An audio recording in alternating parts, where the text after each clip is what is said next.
Om Shri Ganeshaya Namaha. Om Vakratunda Mahakaya Surya Koti Samaprabha Nirvignam Kurume Deva Sarvakareshi Sarvada. Om Ganganapate Namaha. Shri Sadgurubhyo Namaha. Om Shri Hanumate Namaha.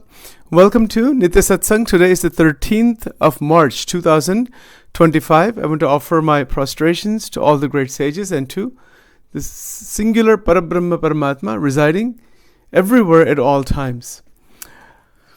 With that bhavana, we are continuing to examine ideas and concepts in Advaita Vedanta to clarify them further.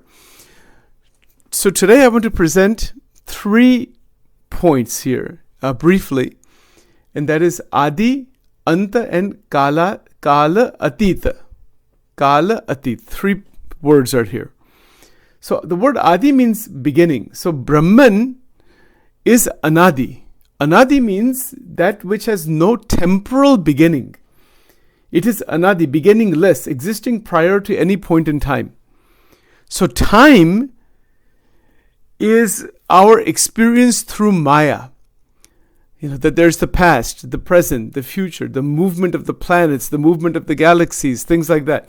This is where the cosmic time, the concept of time is known to us or is within our perception. We look at our clocks. Right now it's 8:16 a.m. So there is a movement of time that is within Maya. So the time is called Kal, Kaal. And time itself is an evolute out of Brahman. So Brahman or Akshara Brahma or Akshardham, it is not in the realm of time. It is completely outside the dimension of time. So that is why it is called Anadi, existing eternally prior to any point in time. It is Shashvatam. Shashvat means eternally existing. This is how it is described. Now, a big question comes about. Can we actually go into that dimension? Yes, of course. But that would require going into Samadhi, into Nirvikalpa Samadhi. So that is where when the sadhak is so deeply absorbed in any of the yogic paths, where mind has stopped functioning. Mind is present, but it's not functioning in the 3 avasthas at all. That is where the realization, the sparking of the Atman begins to happen. So initially there are, sometimes chakras are seen, but then there is the self-effulgent opening into the Atma, that there is a divine light. And the way this is described is difficult to describe also. The way it is described is as Divya Prakash. It is a divine, again the word light is not the right word actually. It's not like the sunlight or moonlight or tube light or something like that. It's not like that at all. It is completely a non-physical, metaphysical prakash. Isko prakash kehte hai. That is who we are. The Atman is a divine light. Again, you see the problem is when we use this word light or prakash or anything, these are not you cannot describe it actually. It is not describable in terms of the material experience. It is the illuminating factor.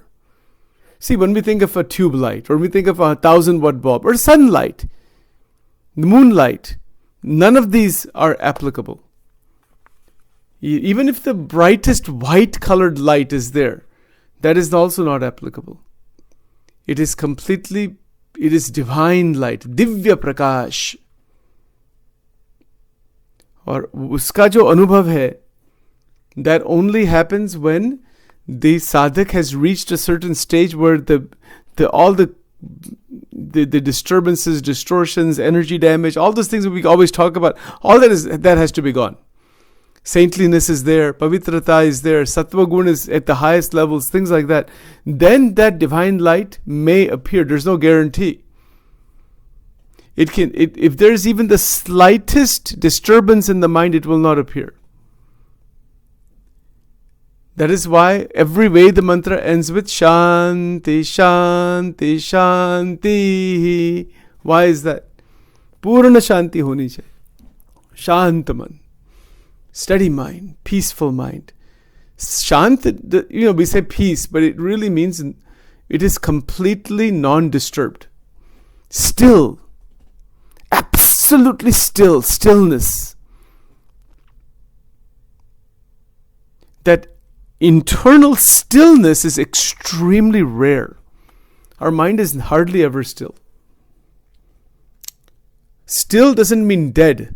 Still doesn't mean dull. Still doesn't mean depleted of energy. Understand? No. On the contrary, still means highly awake. Still means full of energy, Shakti. Still meaning STILL, Shantaman. Kaisa hai? It means brimming with saintliness, sadhuta, brimming with wisdom, jnana. That is why every mantra ends with Om Shanti Shanti Shanti. Why 3 times it is mentioned? जागृत स्वप्न सुषुप्ति अवस्था, शांति इसमें हो जाती है. हम नहीं कहते जीवन में शांति चाहिए. किसको शांति है? This is the thing. Everybody is looking for peace of mind. But peace of mind doesn't mean dull mind. It doesn't mean, I'm just bored. No. Peace of mind that is extremely steady. The dimension, there is an opening inside psychological consciousness out of the Jagrata Swapna Sushupti Avastha, which is actually created through the chakra system for the Jivatma by the Paramatma. It's something incredible. The chakras that are there, the 9 chakras, they are spinning vortices. Muladhara chakra, Swadhisthana chakra, Anahat chakra, Vishuddhi chakra, Agnya chakra, Sahasrara chakra. And there's 2 more chakras in the back. 9 chakras. But generally 7 we talk about as the main chakras. And there's 2 more. And there's many minor chakras. And then there's even dimensions beyond all of that. All the way up to the Brahman. So those chakras that are there, see the word chakra means spinning vortices. Do we not see everything moving in a cycle in our experience? Our body is in a cycle, our physiology is in a cycle, our heart is pumping in a cycle, our blood is moving in a cycle, the world is going in a cycle, the moon is spinning in a cycle. Everything is spinning in a circle. The atom, the electrons are spinning around the nucleus of an atom. Everything is spinning in a circle. Everything, galaxies also spinning. All the stars in the galaxy are spinning around the center of the galaxy. Isn't it so? Everything is spinning in a circle. That is because of the chakras. And that is the way Maya has expressed herself to give the experience of that Anadi, original, beginningless binding into Mahamaya in the expression of the chakras and in the expression of the universe, etc. It's a quite intense metaphysics. But that same extraordinary metaphysics is available right inside of us. So the Upanishadic rishis, they focused on go inside, make the mind still, make the mind pure, sit in dhyan. That's what they focused on. Be one with nature. Don't be in conflict with anybody. Get rid of all disturbances. It's experimentation. Vedic tradition is 100% psychological, psychosomatic, spiritual experiment. It's a laboratory. The ashram of the rishis is a laboratory. And the temples that came about later on, they were also supposed to be that way. They were that way. Now they're not anymore. They're just doing rituals only mostly. And that's okay. It's a beginning. That's not its real purpose. You have to sit for sadhana and for dhyan under the guidance of Guru through a series of steps. To sit for dhyan. And that's why when we do havan, it's a type of meditation. When we do puja and archan, these are all initial steps. And the way Hinduism has become a business and ritual, it's some nonsense about it. I don't want to go into that. That has nothing to do with the original Sanatan Dharma. Original Sanatan Dharma is an experiment. It is not even belief on anything. It's not about believing in God. Original Sanatana Dharma doesn't have any concept of God actually also. This word God is a Western term, a theistic term that is used in the Judeo-Christian tradition. And that word is also not the original word. The word is Yahweh, that beyond any language, not to speak of the name of God in the Jewish Bible. So there they said with a 4-letter YHWY or something like that, Yahweh, they don't know what the original pronunciation. They stopped saying it because you cannot speak of it really. So there's no concept of God in Sanatana Dharma. In the original in ancient times, there is experimentation only. People don't know this. And then the concepts and ideas developed, then it became a tradition and beliefs, and the traditions developed. They have great purpose behind it. But that wasn't the case initially. And in reality, all the traditions are there to eventually discover the truth, not simply believe in a truth. That's the difference. When Vedanta teaches Brahma Satyam Jagat Mithya, Jiva Brahman Naparaha, this is a discovery, it's not a belief. This word belief, it doesn't appear anywhere in the Upanishads. This word nishta, to believe in something, throw it out completely. Start experimenting. This is the original teaching of Vedanta. This Vedanta came from that. Then we say, well, I believe in Shivji, I believe in Devi, I believe in this. Those are our psychological fabrications only, up to some level. That's fine. That's needed, but that's not the end. That is, we are just playing around with those concepts and images in our mind only. That's not the reality. The actual reality is Brahman. That stuff that we're playing around, the images and ideas, that's needed in the initial level. The rishis realize the mind needs something to think about. And the transcendental Saguna Brahman, we cannot imagine what is Kailasa or Shankarji. We cannot imagine who they are. So then images were created, icons were created, etc. But people get stuck with the images and icons. No, the icon is a doorway into the Tattva. People say Hindus worship idols. First of all, there's no idols, and there's no Hindu, first of all. And there's no ism. There's no Hindu, there's no ism, there's no idol. Totally false ideas are there. It is an image that is created for concentration, for idea. For the idea to come inside, the concept to come inside, and to experiment with the mantras. The mantras came to the minds of the rishis in their experimental exploration.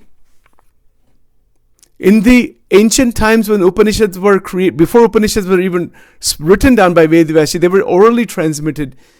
There were no temples. Not a single temple was there. Not one.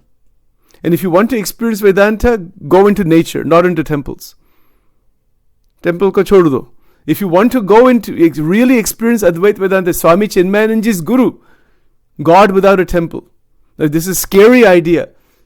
It doesn't mean you don't go into temples, but that is at the psychological fabricated level only. It's a fabrication. It's something human man-made thing. That's not the reality. It becomes the reality if you give it reality. If Sachin says, I can see Sri Krishna with my bhav, with my feeling, I'm the one giving that image the reality. That image isn't giving me the reality. Isn't it so? Isn't that true? If a Chinese person comes to in front of the Krishna, this actually happened many years back. I was at one of the Swaminarayan temples years back. Some Chinese fellow had come inside there. The first thing he said, what are all these dolls? DOLLS. He said Shivji and Ganeshji. He said, these are dolls only. For him, it's like a mannequin. That's what he sees. Hum kehte Bhagwan hai, wo kehte doll hai. Think about this. We are creating the concept of God in our mind. Remember this point. God is not creating us. We are creating God. And that creation inside the mind is not God. That's the other thing to understand. That is what Vedanta is teaching us, that to evolve out of that fabricated thing that is created inside. That's why that Guru Totapuri came and said to Ramakrishna Paramahansa, that image you're seeing, it is the reality, but you're creating that thing. Go beyond that. And then he went into the Brahman. It's a scary idea. But it's nothing to be scared about. That's the fact. Now, the actual tattva that is Devi or Shiva or Krishna or jo dham mein, wo tattva real hai. But these images that are inside our mind, these are man-made images only. That's a fact. But be careful. But if the bhavana is there that this is Paramatma, now it's no longer just a man-made image. That Paramatma becomes an archa avatar, and the reality comes in that form. So when Ramakrishna Paramahansa was seeing the goddess Kali, at one level, probably in his sadhana, it was a man-made thing in his mind. At another level, when the devotion increased, that same truth, ultimate reality, actually manifested as Mother Kali. You see, so there's three levels here. One is a fabricated human level. The second is the Archa Avatar level. And the third is the same Archa Avatar, meaning manifested here, the Tattvik Darshan. Teen level hai isme. Don't misunderstand. I know this is a little bit scary thing. It should not be misunderstood. Doesn't mean don't go to the temples. Doesn't mean don't do puja. That's not what I'm saying. But don't create something false in the mind. You are the one putting the bhavana on that murti. Nobody else is doing that. But that is why the scriptural studies and the mantras, and of course there is divinity in the murti. If the puja and archan and everything is done, then that usme Bhagwan ka pravesh bhi hota hai. That's also true. Pratishta jisko kehte hai. But if we don't have the internal vision to see the murti, and this is where Shraddha comes into the picture. Shraddha means lack of anubhav. That means you haven't realized it. That means Shraddha. Jisko anubhav hai, isko Shraddha ki zarurat nahi hai. Shraddha means you have not seen God. Shraddhavan labate jnanam tatparah sanyatendriya. Jisko Shraddha hai, that means they are in state of ignorance. Jisko Shraddha nahi hai or anubhav hai, they have beyond Shraddha. Most people have Shraddha, but their lives are as they are. They have not seen anything divine. Because they're stuck inside the mental layer of belief. And this is the whole idea of anadi. Anadi means that which is beginninglessness. To realize that one has to transition out of faith and Shraddha into the tattva itself. And that transition is where one is sitting for experimental dhyan. You cannot transition out of the mental space of Shraddha into Anubhav until you sit for Dhyan. If I say that I want to see Sri Krishna, I can say I believe in Krishna. I'm going to give you a simple example. I can say I believe in Radha and Krishna. Thode bhajan kirtan kiye, mantra kiye. What does it do for me? It gives me a good feeling. I'm happy with it. Acha hai. It's an emotion. It's a psychological phenomenon. Now, if you continue bhajan kirtan and all that with a lot of Shraddha, Bhagwan darshan bhi dete hai. That tattva comes to you in that way. Yes, that's correct. As the Anubhav level begins to open, it is beyond Shraddha. Shraddhavan labate jnanam. Gita itself is teaching this. Not to be stuck at the layer of Shraddha. People say, bahut Shraddha hai Bhagwan mein. It's good for you mentally, psychologically. But that's not Anubhav. Anubhav nahi hai isme. You have to go beyond that. To go beyond it, you have to sit for dhyan. There's no other way. Mantra lena, Bhagwan ke saath sambandh jodna, all thousands of approaches are there to actually see the tattva. The nishta is there. Now you can say by seeing the murti, sab kuch mil gaya. That is called Purnakam Bhav. Vachanamrut mein bhi ye baat likhi hai. Purnakam, sab mil gaya hai. Yes, but that is also a dimension beyond Shraddha. It's not just some faith like that. It is where there's a anubhav of absolute fulfillment. I know this is a little difficult to understand all this thing, but this is the real spirituality. People don't want to talk about all this. Even the big sadhus and saints, they don't want to tell you all this thing. This is the reality, that we have created God in our mind. That's not God. That thing that is created in our mind, that's not God. That is our creation. For example, worshippers of Sri Krishna are not going to see Jesus. People who are worshipping Jesus are going to see the Christian, the Jesus and angels and churches and all. That's all created inside. Fine, it's good. There's nothing wrong with it.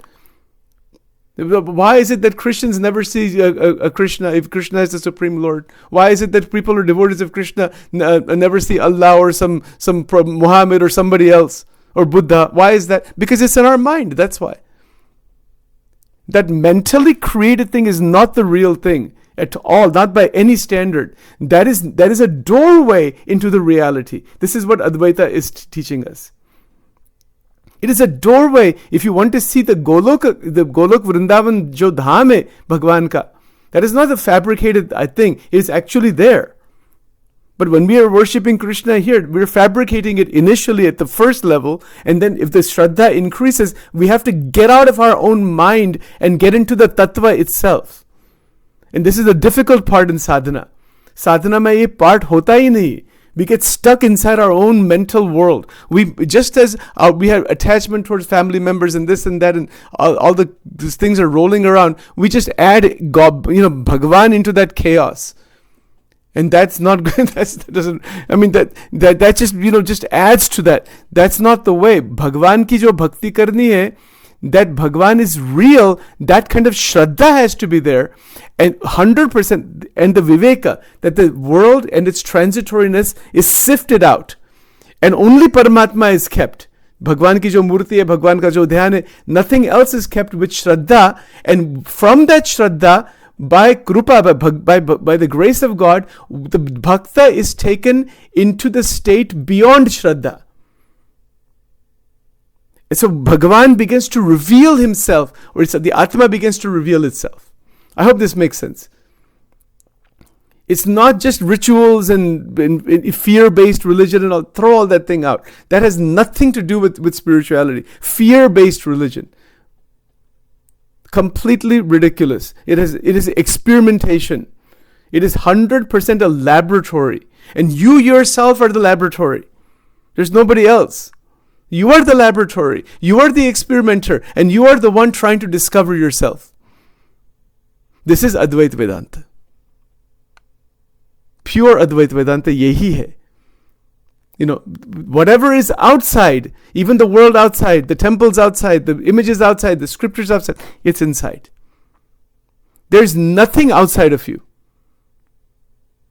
How amazing. This is kitni amazing baat hai. So the rishis in ancient times, and people do these nature retreats and all those things. Those are just glimpses of that original time. Rishis are going into the forests, into the mountains, into the rivers. They are completely lost in nature. They're completely one with all of reality. They're not stuck with small things. This is where they came. Vasudeva Kutumbakam. The whole reality is out. Kitni amazing baat hai. You cannot put God inside. You cannot take that reality, put it inside a temple or something like that. That is a doorway. Remember, don't misunderstand. Don't misunderstand. Sachin is not saying don't go to temples and all that. You cannot restrict that Paramatma to one place, one tradition, one language. No, absolutely not. Absolutely cannot. One caste. Look at the mess with caste and the stuff that is there in the Sanatan, in our Hindu, so-called Hindu tradition. Kitna mess, kisko kabhi bhi Brahma Vidya aayegi bhi nahi, as long as those divisions are there. Immediately that divisiveness comes up. Somebody's up, somebody's this, somebody's this, somebody's this. You go to India, it's endless. It is there. You think any of those people can ever realize anything at all? Absolutely not. Doesn't matter how many temples they build. Meaningless. It's all a big X. As long as the divisiveness is there, even with a tree, even with a leaf, you cannot realize Brahman. No way. That's why Bhagwan Krishna kehte hai, patram pushpam phalam toyam. You offer me a fruit, offer me a leaf. You know what that means? That means you are that leaf. All the leaves that you see outside, that is you. Offer that to me. Kisi ke saath bhed, bhav, rag, dvesh, uppar, neech. We have created this thing. it is a block.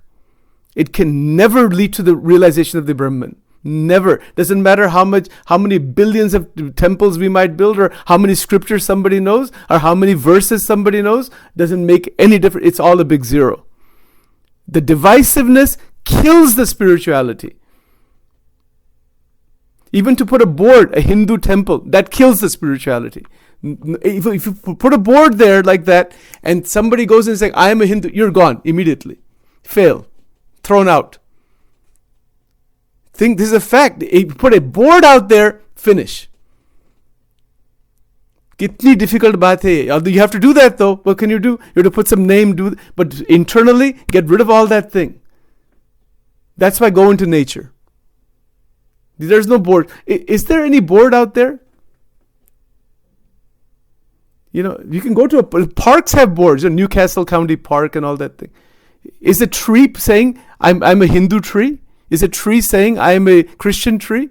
Is a tree saying, I am a Jewish tree, or I'm a Republican tree, or a Democrat tree? Is a tree saying that? We can learn Brahma Vidya just from a tree. We don't even have that much sense as human beings to learn this thing. Do you think anybody can realize anything? Kabhi bhi nahi. The realization has to be when there is total non-divisiveness. This is called Advaita Vedanta in its real sense. जो सत्य बात है वो सत्य ही है, not because of Sachin. This is coming from thousands of scriptures.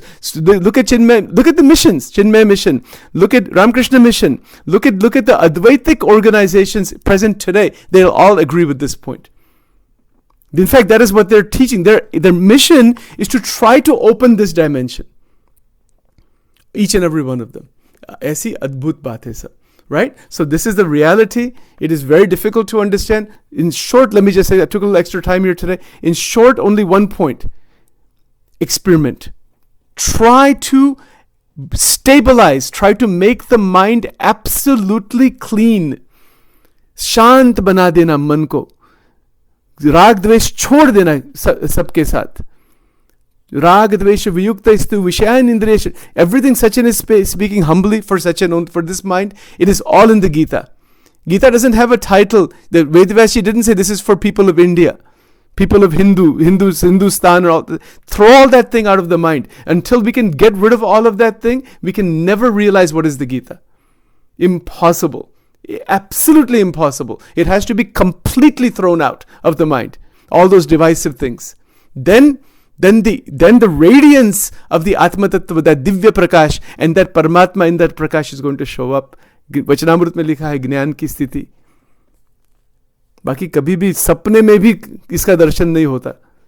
Until the foundation is ready.